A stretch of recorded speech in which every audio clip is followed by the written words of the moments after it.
The basement air tasted of rust and terror. A full 24 hours had passed, and the once powerful, elegant man was now consumed by absolute fear. He kept pleading, but it seemed no one was around.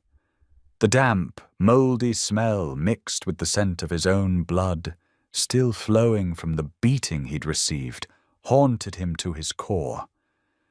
"Please, don't hit me."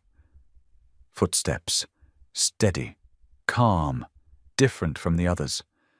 A shadow moved closer, and suddenly the crying stopped. "I'll help you, but you must stay quiet and do exactly as I say." The bound man didn't know whether to trust the words of this newcomer, or if this was simply another path to hell.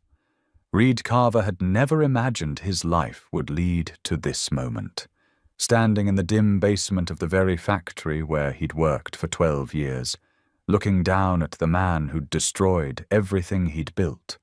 Thornton Vale, CEO of Vale Industries, sat bound to a metal chair, his expensive suit torn and stained, his face swollen from the beating he'd received from 3 furious workers earlier that day. The irony wasn't lost on Reed. Just 48 hours ago, he'd been sitting in the company break room, sharing lunch with his 8-year-old son Finn, who'd come to visit Daddy at work. The boy had been so proud, telling everyone how his father was the best supervisor in the whole factory. Now that same factory had become a prison, and Reed found himself face to face with the man who'd signed the termination papers for half the workforce, including his own. "You're Reed Carver," Thornton whispered, his voice hoarse from hours of pleading. "From the assembly line supervision. I remember your file." The CEO's eyes were wide with confusion and something that looked almost like hope. "Why are you here? Why aren't you with the others?" Reed knelt down, his weathered hands working at the zip ties around Thornton's wrists. The calluses on his fingers, earned from years of honest work, scraped against the plastic restraints. He'd been asking himself the same question for the past hour, ever since he'd heard about what the other workers had done. When the news broke about the mass layoffs, when emotions had boiled over and 3 men had decided to take justice into their own hands, Reed had felt that same burning anger.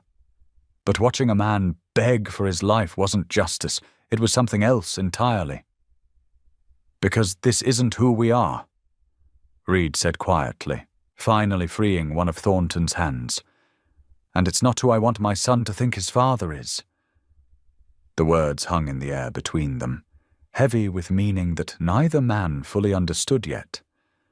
Above them, they could hear the sound of sirens growing closer, and Reed knew they didn't have much time. Thornton rubbed his freed wrist, staring at Reed with bewilderment. "Your son. You mentioned him in the exit interview. Finn, right? 8 years old, asthmatic." The fact that this man remembered such a personal detail about one of hundreds of employees should have been touching, but Reed felt only a hollow ache. If Thornton had cared enough to remember, why had he signed the papers anyway?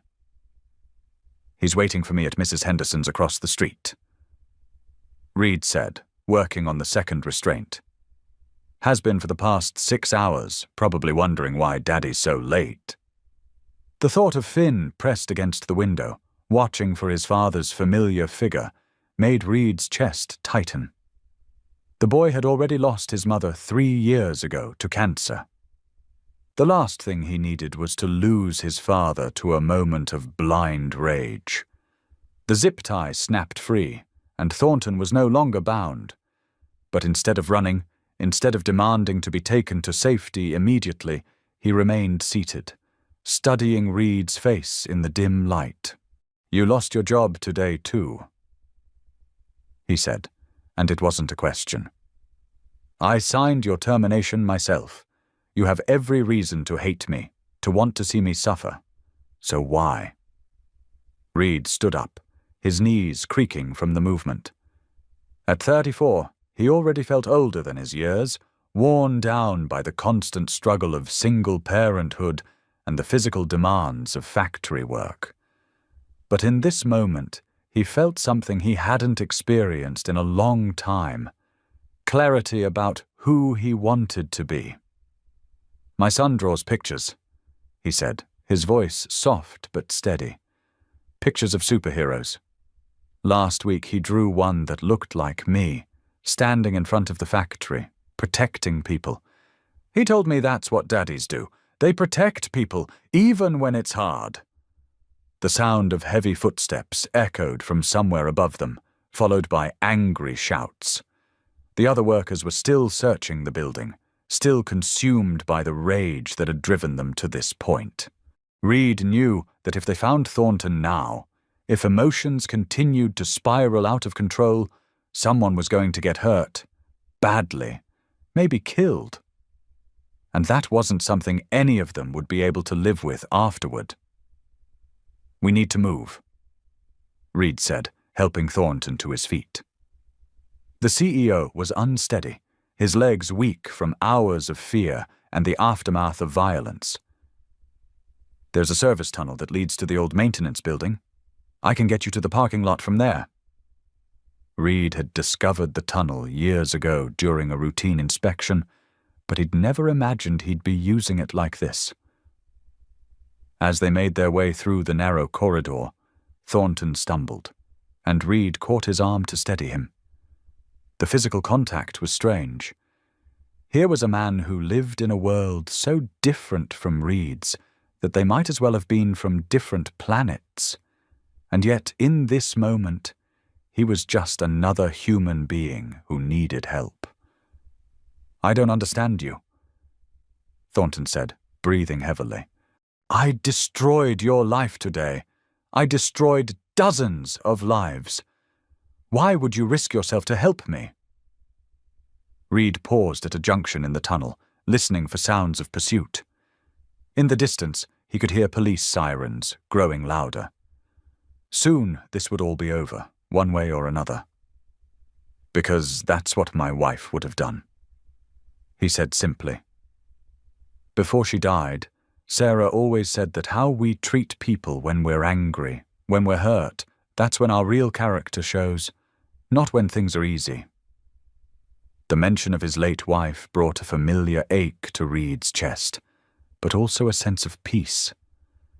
Sarah had been the moral compass of their small family, the one who always saw the good in people even when they couldn't see it themselves.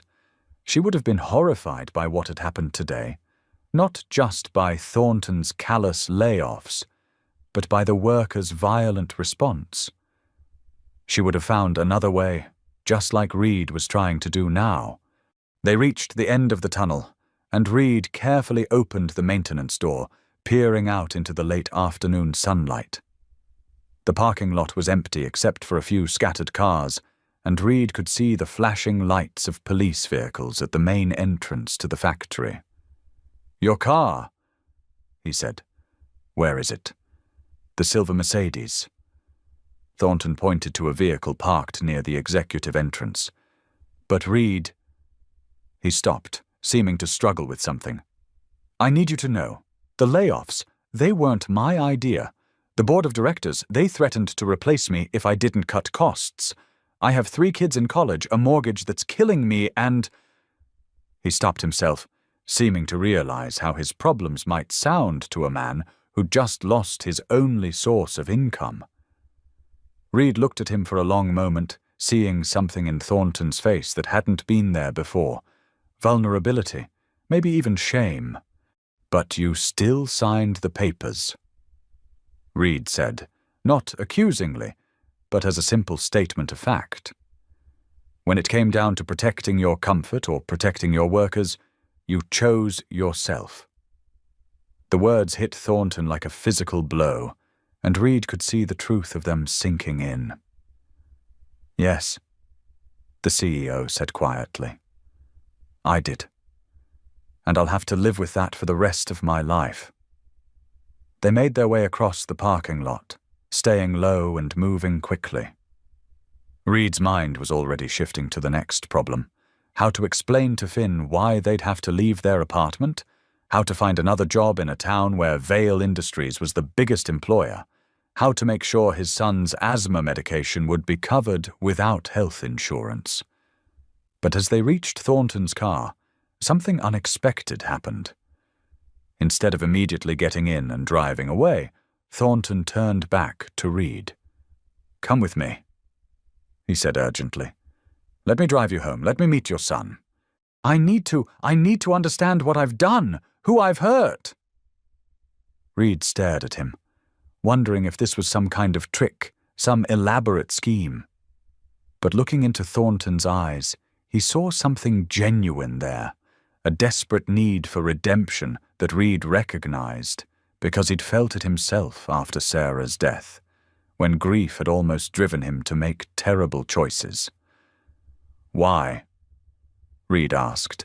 "Because I've spent my entire career making decisions about people I've never met, destroying lives I've never seen," Thornton said, his voice breaking slightly. "Maybe if I understand the real cost of what I do, maybe I can find a way to be better." Reed considered this for a moment, thinking about Finn waiting at Mrs. Henderson's house, probably hungry and scared and wondering where his father was. Taking Thornton there felt dangerous, not physically, but emotionally. It would mean letting this man see the reality of their life, the tiny apartment, the second-hand furniture, the careful budgeting that went into every meal. But maybe that was exactly what needed to happen. "Okay," Reed said finally. "But if you're coming to my world, you play by my rules. No pity, no charity, no grand gestures. Just be honest. Can you do that?" Thornton nodded solemnly, and they got into the car.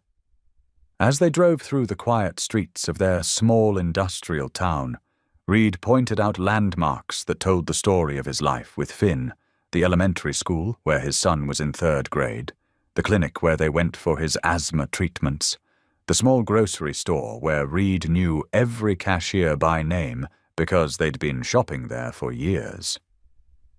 "That's not much," Reed said as they pulled up to his apartment building, a modest 2-story structure that housed mostly factory workers and their families. "But it's home." He could see Mrs. Henderson's house across the street, and sure enough, there was Finn's small face pressed against the front window, his breath fogging the glass as he watched for his father. Reed waved, and Finn's face lit up with relief and joy. The boy disappeared from the window, and moments later came running across the street, his inhaler clutched in one hand, his backpack bouncing behind him. "Daddy!" he called out, launching himself into Reed's arms with the total trust that only children possess. "Hey, buddy," Reed said, holding his son tight and breathing in the familiar scent of his shampoo and the slight wheeze that always accompanied his breathing. "Sorry I'm late. Work was complicated today." Finn pulled back to look at his father's face, and Reed was amazed, as he always was, by his son's ability to read emotions. "Are you sad, Daddy?" the boy asked seriously. "Did something bad happen at work?" Before Reed could answer, Finn noticed Thornton standing awkwardly beside the car, his expensive suit completely out of place in their working-class neighborhood. "Who's that?" Finn asked, not with suspicion, but with the curious friendliness that Reed had always encouraged in him. "This is Mr. Vale," Reed said carefully. "He's someone I work with. He's going to visit us for a little while, if that's okay with you." Finn studied Thornton with the unblinking intensity of a child, taking in his torn clothes, his bruised face, his obvious discomfort. "You look hurt," Finn said matter-of-factly. "Do you need a Band-Aid?" "I have superhero ones upstairs." The simple kindness of the offer seemed to overwhelm Thornton, and Reed watched as the man's carefully constructed composure finally cracked. Tears began to stream down the CEO's face, and he knelt down to Finn's level, his voice shaking as he spoke. "Thank you," he said. "That's very kind of you. You must be a very special boy." "Daddy says I'm special because I'm brave," Finn said proudly. "Even when my breathing gets scary, I'm still brave. And Daddy's the bravest person in the whole world because he takes care of me all by himself." Reed felt his own eyes burning with unshed tears as he watched Thornton absorb these words. Here was his son, innocent and trusting, talking to the man who'd just destroyed their future, and somehow finding compassion for him. It was a lesson in humanity that no boardroom meeting or corporate training could ever teach. They made their way up to Reed's small apartment, and Reed was acutely aware of seeing it through Thornton's eyes. The second-hand furniture that Reed had carefully chosen and maintained, the small kitchen where they shared every meal, the living room wall covered with Finn's artwork and school achievements. It wasn't poverty, but it wasn't comfort either. It was the careful balance of a man doing his best with limited resources. Finn immediately took charge of their guest, leading Thornton to the couch and insisting on showing him his collection of drawings. "This one's Daddy at work," he said, holding up a picture of a stick figure man standing in front of a large building. "He's the supervisor, which means he makes sure everyone is safe. And this one is Daddy and me at the park. And this one is Mommy watching us from heaven." The last drawing was of 2 stick figures under a tree, with a third figure drawn in clouds above them, complete with angel wings.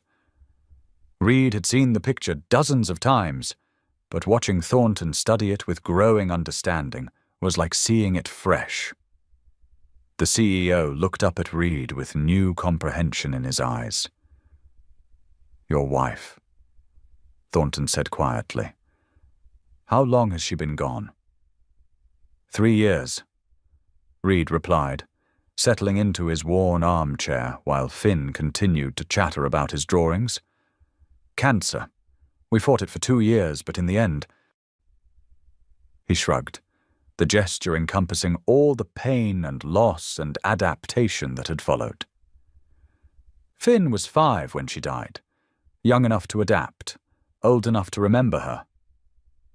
Thornton nodded slowly, and Reed could see him processing this information, understanding now why the job loss was so devastating, why it represented more than just inconvenience.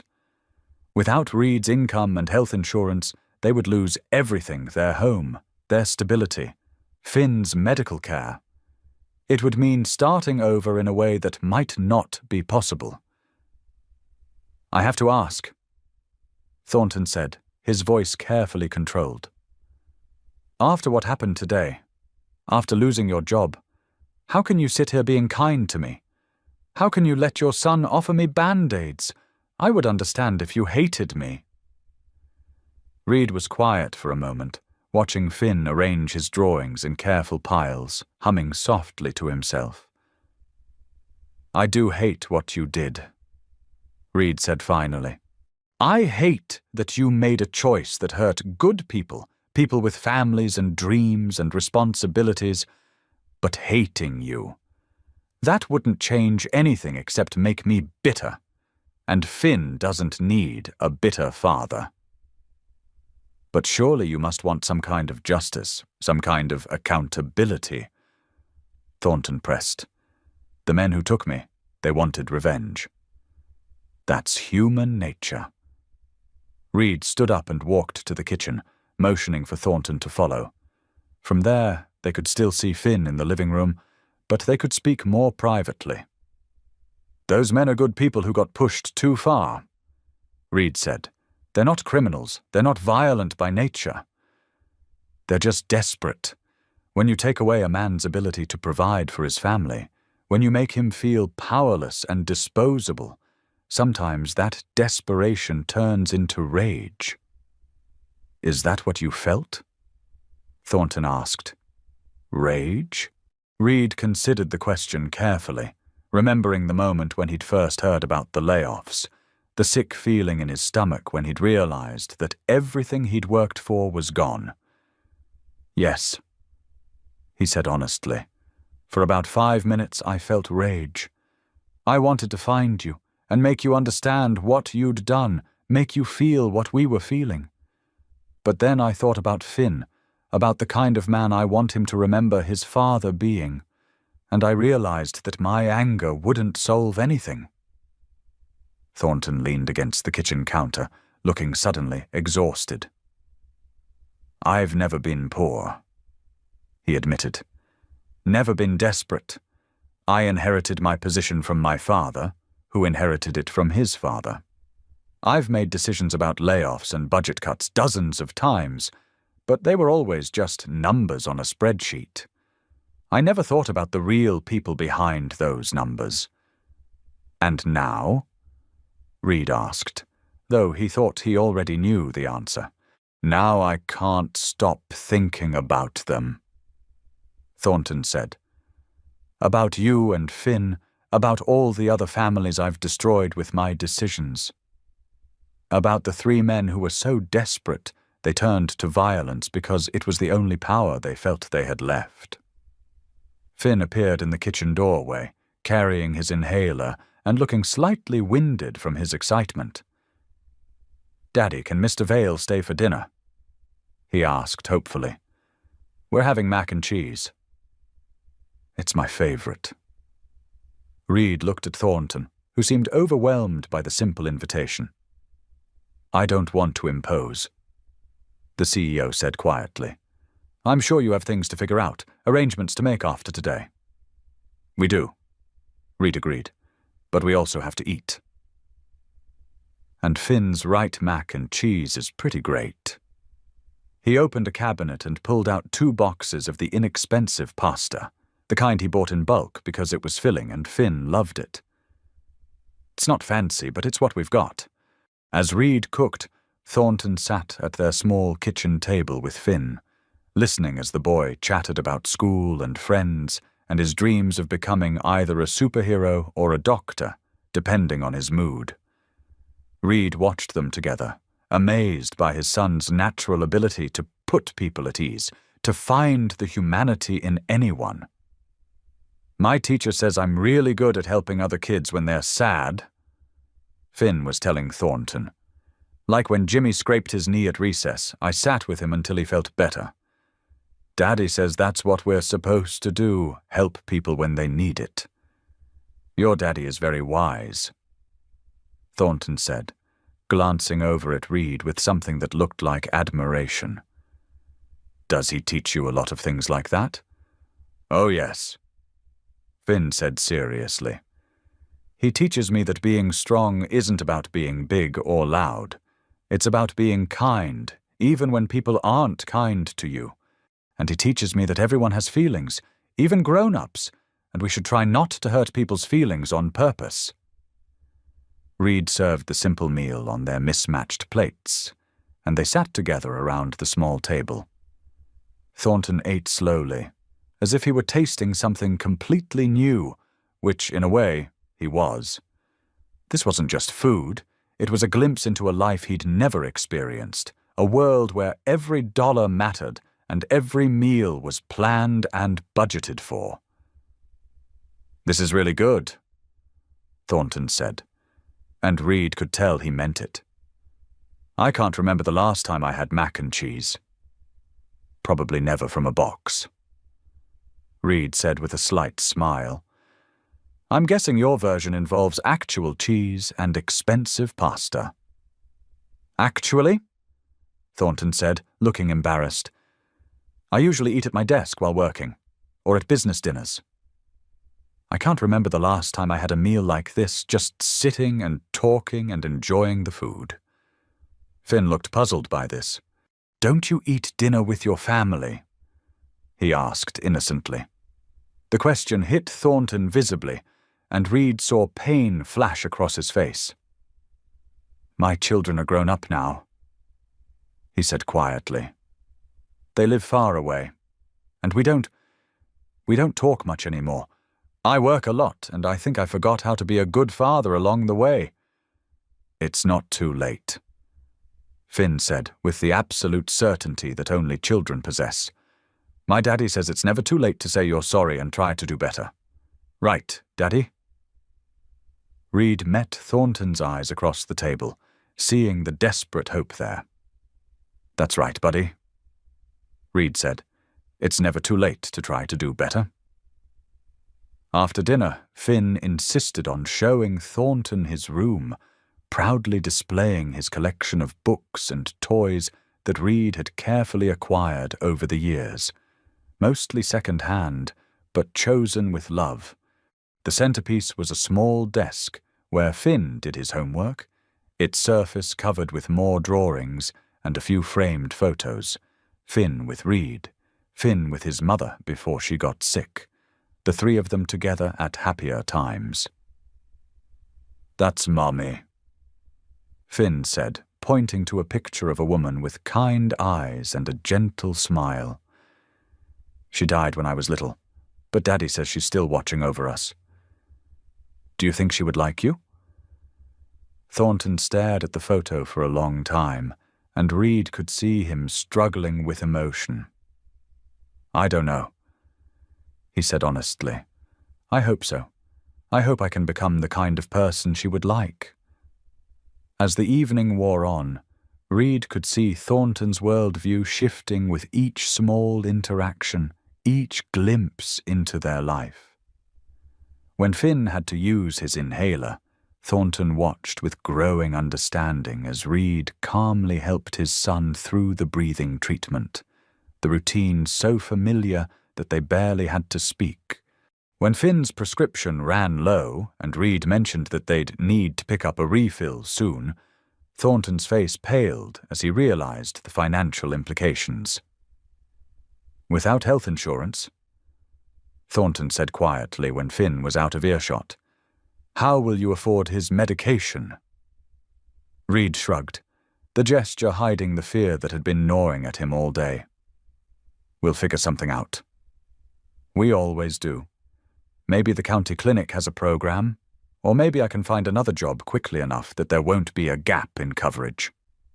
"But what if you can't?" Thornton pressed. "What if there's no other job, no program?" "What happens to Finn then?" The question hung between them, heavy with implications that Reed had been trying not to think about. "Then we'll cross that bridge when we come to it," Reed said simply.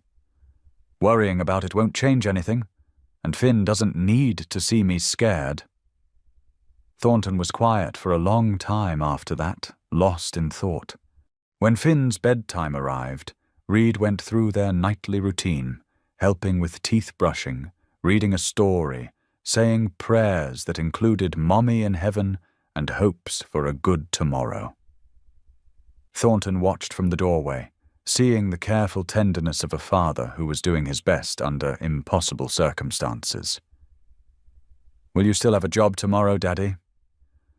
Finn asked sleepily as Reed tucked him in. Reed's heart clenched, but he kept his voice steady. "I don't know yet, buddy. But whatever happens, we'll be okay. We'll figure it out together, just like we always do." "I love you, Daddy," Finn whispered, already half asleep. "I love you too, son. More than all the stars in the sky." When Reed returned to the living room, he found Thornton standing by the window, staring out at the quiet street.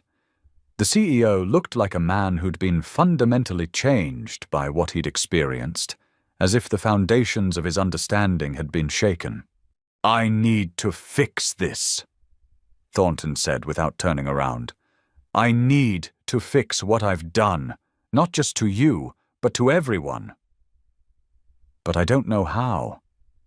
Reed joined him at the window, looking out at the neighborhood where he'd raised his son, where they'd built a life together despite all the challenges. "The first step is admitting that it needs fixing." Reed said. "You're already ahead of most people in your position." "But admitting it isn't enough," Thornton said, turning to face Reed. "Those men who took me today, they were right to be angry. I destroyed their lives with a signature on a piece of paper, and I never even thought about the consequences. How do I live with that? How do I make it right?" Reed considered the question carefully, thinking about Sarah and what she would have said, thinking about the values he was trying to instill in Finn. "You can't undo what you've done," he said finally, "but you can choose to do better going forward. You can remember this feeling, this understanding of what your decisions really cost, and you can let it guide you." "What if it's too late?" Thornton asked. "What if the board won't let me reverse the layoffs? What if I can't change the way things work?" "Then you'll have to decide what matters more," Reed said. "Your job or your conscience, your comfort or other people's lives. It won't be easy, but nothing worthwhile ever is." Thornton was quiet for a long time, and Reed could see him wrestling with the implications of what that choice might mean. Finally, he spoke again, his voice barely above a whisper. "I have to ask you something, and I need you to be honest with me.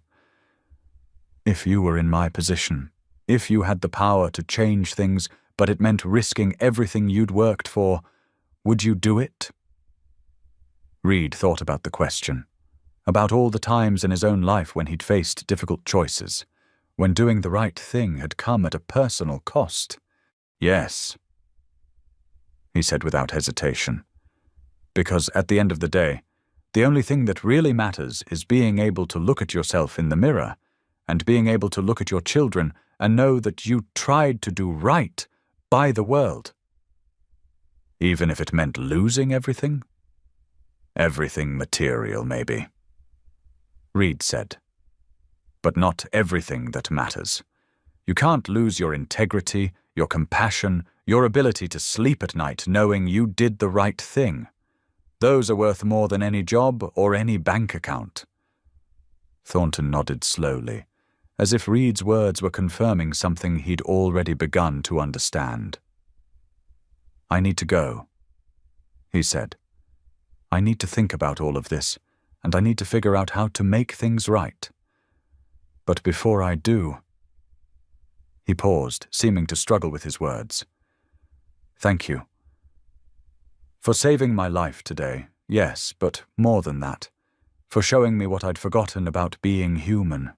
Reed walked him to the door, and they stood there for a moment in the quiet hallway. "What will you tell the police?" Reed asked. "About what happened today?" "The truth," Thornton said. "That I was taken by desperate men who felt they had no other choice, and that I was helped by a good man who chose compassion over revenge, and that I intend to make sure nothing like this ever happens again." They shook hands, and Reed was struck by how different the gesture felt from any handshake he'd ever shared with a supervisor or boss. This felt like an equal meeting, an equal, like two men who'd found a shared understanding despite coming from completely different worlds. After Thornton left, Reed sat in his quiet living room, processing everything that had happened. In the span of one day, he'd lost his job, prevented a violent crime, and somehow managed to change the heart of the man who'd caused it all. He thought about Sarah, about whether she would be proud of the choices he'd made, and he felt a sense of peace that told him the answer was yes. 3 days later, Reed's phone rang while he was making breakfast for Finn. The caller ID showed a number he didn't recognize, but when he answered, he heard Thornton's voice, clear and determined. "Reed," Thornton said, "I need you to come to the factory today. There's going to be a meeting with all the workers, and I need you there." "What kind of meeting?" Reed asked, immediately suspicious.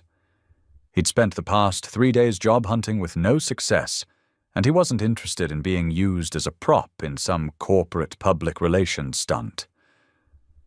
The kind where I announce that the layoffs have been reversed, Thornton said, and Reed could hear the smile in his voice. The kind where I tell the board that if they don't like my new policies, they can find themselves a new CEO. The kind where I offer you a position as Director of Worker Relations, because I need someone who understands what it means to balance a company's needs with its humanity. Reed was quiet for so long that Thornton had to ask if he was still there. "I'm here," Reed said finally. Are you sure about this?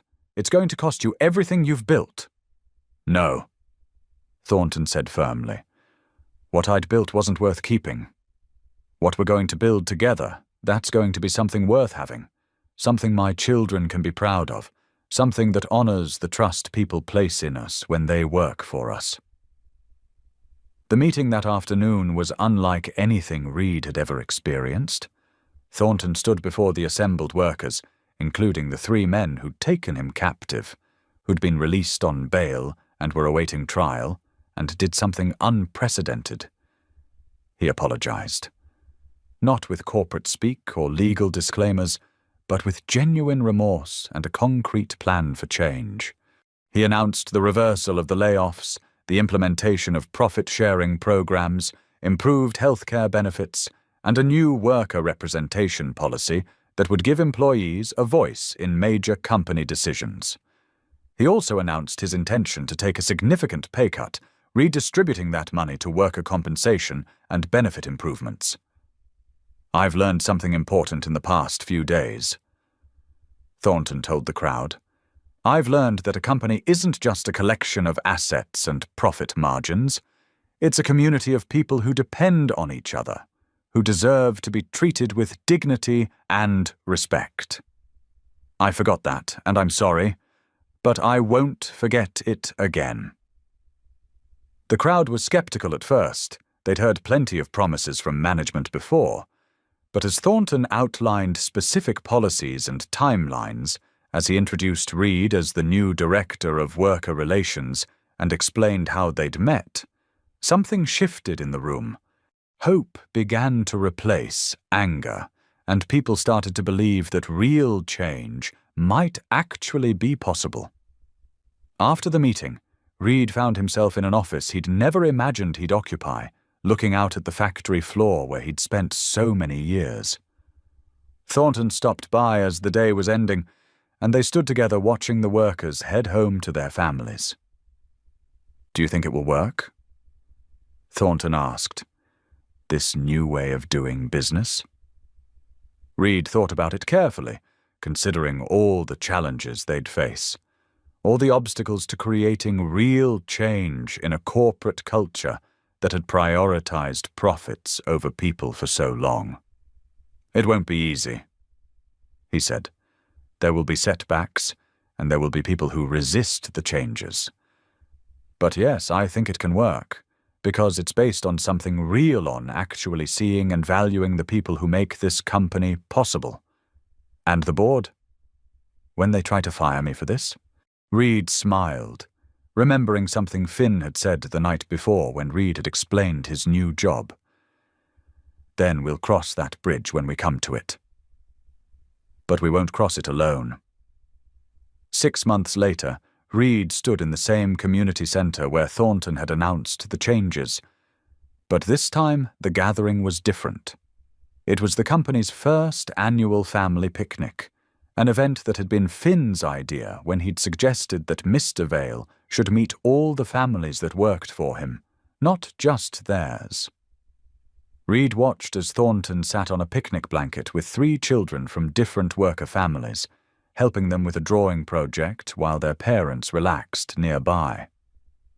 The transformation in the man was remarkable. He'd lost weight, looked younger, and smiled more in a day than Reed had seen in all their previous interactions combined. "Daddy," Finn said, tugging on Reed's sleeve. "Mr. Vale says his own kids are coming to visit next week. He wants them to meet me and see his new job." "His new job?" Reed asked, amused. "What does he call his new job?" Being a good person. Finn said matter-of-factly. He says it's the most important job he's ever had, and he's still learning how to do it right. Reed looked across the park at Thornton, who was now pushing a little girl on a swing while her parents watched gratefully. The CEO had indeed lost his job with Vale Industries. The board had fired him within 2 months of his reforms. But instead of returning to the corporate world, he'd used his severance package and savings to start a new kind of company, one built from the ground up on the principles he'd learned in Reed's small apartment. The new company was smaller, less profitable in traditional terms, but it was sustainable in ways that mattered more than quarterly earnings. Workers had ownership stakes, healthcare was comprehensive, and decisions were made collectively rather than in boardrooms, far removed from their consequences. "Reed," Thornton called out, jogging over with a huge grin on his face. "I just got off the phone with my daughter. She's graduating from college next month, and she wants to come work for us. She says she's never been prouder of her father." Reed felt his own smile spreading across his face. "That's wonderful. What changed her mind?" "I sent her the article," Thornton said, referring to a piece that had been written about their company and its unusual origins. "The one where you talked about how real change happens when people choose to see each other as human beings first, everything else second." She said it made her realize that her father had finally become the man she'd always hoped he could be. As the afternoon wore on, Reed found himself reflecting on the strange journey that had brought them all to this point. A year ago, he'd been a factory worker struggling to provide for his son. Today, he was co-owner of a thriving business that employed most of the people from the old factory, plus dozens of others who'd been attracted by their reputation for treating workers fairly. More importantly, Finn was thriving. His asthma was well controlled with excellent healthcare coverage, he was excelling in school, and he'd gained something Reed had never expected, an extended family of sorts, made up of all the people whose lives had been touched by that one moment of choosing compassion over revenge.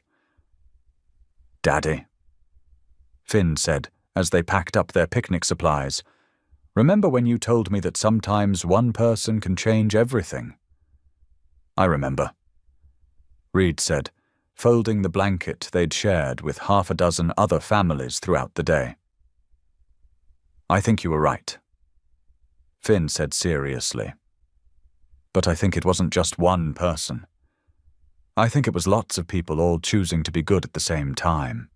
Reed looked around at the families gathered in the park, workers and management, people from different backgrounds and circumstances, all brought together by a shared commitment to treating each other with dignity and respect. Finn was right, as he so often was. Change hadn't come from one dramatic gesture or one person's transformation. It had come from dozens of small choices, made over and over again, to see the humanity in each other even when it was difficult. "You know what, buddy?" Reed said, lifting Finn onto his shoulders for the walk home. "I think you're absolutely right. And I think that's the most important lesson of all, that being good isn't something you do once and then you're done. It's something you choose every single day." As they walked through their neighborhood, Reed noticed the changes that had come with the economic stability their new company had brought to the community. Mrs. Henderson had been able to fix her front porch, the corner grocery store had expanded, and there were more children playing in the streets because their parents no longer had to work multiple jobs just to survive. "Mr. Vale's learning that too," Finn observed, swinging his legs contentedly as he rode on his father's shoulders. "He told me that every morning when he wakes up, he asks himself what Mommy would think of the choices he's going to make that day." Reed smiled at this revelation. Over the months, Thornton had developed a habit of invoking Sarah's memory when making difficult decisions, even though he'd never met her. It had become a running joke between them. What would Sarah say? But Reed knew it was more than a joke. It was Thornton's way of staying connected to the values that had transformed his life. "And what do you think Mommy would say about all this?" Reed asked his son. Finn was quiet for a moment, considering the question with the seriousness he always brought to discussions about his mother. "I think she'd say we did good, Daddy. I think she'd be proud that we helped someone learn how to be better, and that we didn't let being angry make us mean." That evening, as Reed tucked Finn into bed, his son had one more observation to share. "Daddy, do you think there are other people out there who need help learning how to be good? Like Mr. Vale did?" Reed considered the question, thinking about all the Thornton Vales in the world, people in positions of power who'd lost touch with their humanity, who'd forgotten that their decisions affected real people with real lives. "Probably," he said. "Why do you ask?" "Because I was thinking," Finn said, his voice growing sleepy. "Maybe that's what we're supposed to do. Help people remember how to be good, like superheroes, but for grown-ups who forgot how to care about other people." Reed kissed his son's forehead, marveling once again at the wisdom that seemed to come so naturally to him. "That's a beautiful idea, buddy. And you know what? I think we're already doing that, one person at a time." As Reed settled into his own bed that night, he thought about the path that had led them here. A year ago, he'd been a man barely keeping his head above water, fighting to provide for his son while grieving the loss of his wife. Today he was part of something larger than himself, something that honored Sarah's memory and created the kind of world he wanted Finn to inherit. His phone buzzed with a text message from Thornton. "Reed, I just wanted to thank you again for today. Watching you with Finn, seeing all our families together, it reminded me why we're doing this. Sweet dreams to you both." Reed smiled and typed back, "Thank you for being willing to change. Sarah would have liked you." "I hope so," came the immediate reply. "I'm trying every day to become the kind of person she would have respected." Reed set his phone aside and closed his eyes, listening to the quiet sounds of his neighborhood settling in for the night. Somewhere down the hall, Finn was probably dreaming of superheroes and adventures, secure in the knowledge that his father would always be there to protect him. Somewhere across town, Thornton was probably lying awake planning new ways to make their company more ethical, more humane. And somewhere, Reed liked to think, Sarah was watching over all of them, proud of the choices they'd made and the lives they'd built from the ashes of that terrible day when everything had seemed lost. The story could have ended differently. Those three desperate workers could have let their anger consume them completely. Thornton could have remained unchanged, learning nothing from his ordeal. Reed could have chosen revenge over compassion, teaching his son that hatred was an acceptable response to injustice. But instead, they'd all chosen a harder path, the path of forgiveness, growth, and genuine change.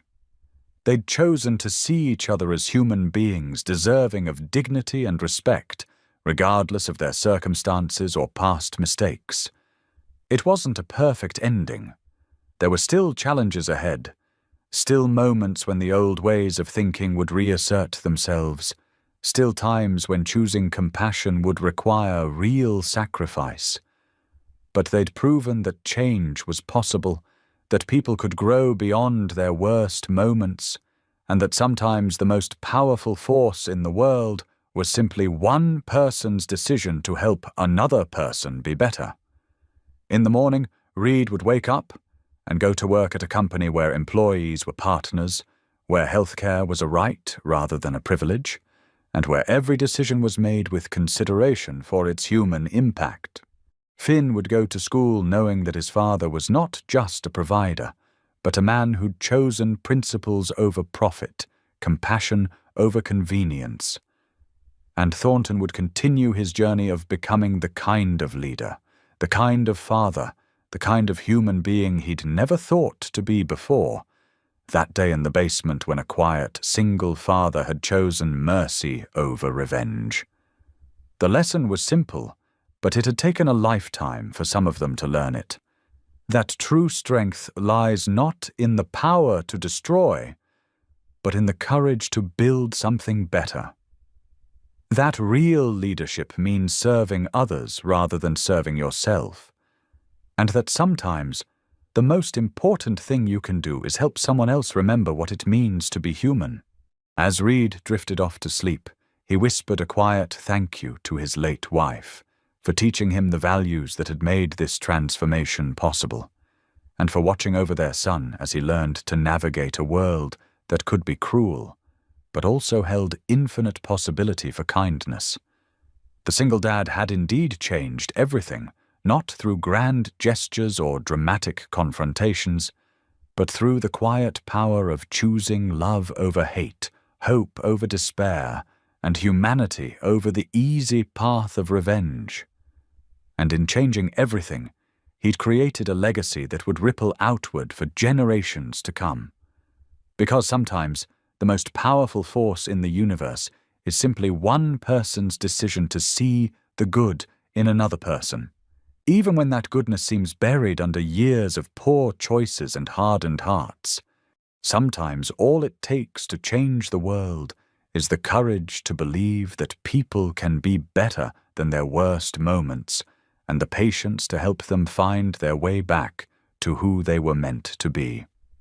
In the end, that's what Reed Carver had given Thornton Vale, not just his life, but his humanity.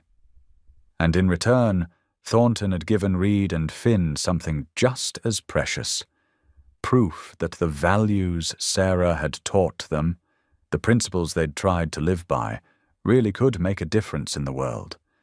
It was a lesson worth learning, a story worth telling, and a reminder that in a world that often seems divided by anger and fear, there is still room for compassion, forgiveness, and the transformative power of one person's decision to help rather than harm. The CEO had cried, "Please don't hit me," and the single dad had chosen to answer with kindness instead of cruelty.